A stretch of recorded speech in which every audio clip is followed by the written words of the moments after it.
শুক্রবারের ঝড় বৃষ্টিতে বাউরিয়া স্টেশনের টিকিট কাউন্টারের পাশে ১ নম্বর প্ল্যাটফর্মের একটি বড় গাছ পড়ে বিপত্তি ঘটে। শুক্রবারের ঝড় বৃষ্টিতেই বাউরিয়া হেলথ বিল্ডিং এর সামনে একটি বড় গাছ ভেঙে যানজটের সৃষ্টি হয়। রাস্তায় গাড়ি দাঁড়িয়ে যায়। সঙ্গে সঙ্গে উলুবেড়িয়া পৌরসভার উদ্যোগে ১ ঘন্টার মধ্যেই রাস্তার যান চলাচলের উপযোগী করে তোলা হয়।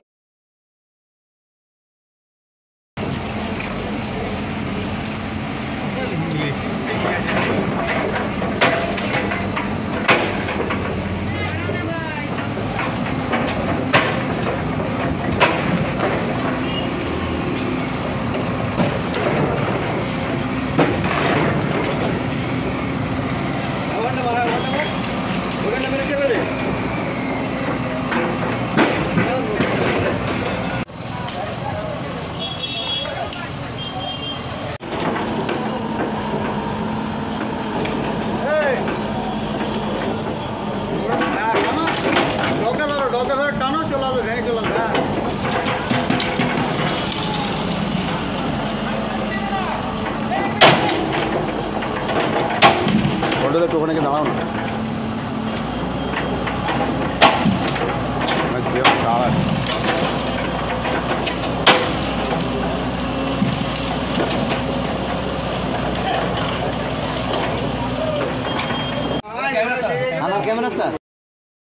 ব্যুরো রিপোর্ট, আমার কলম।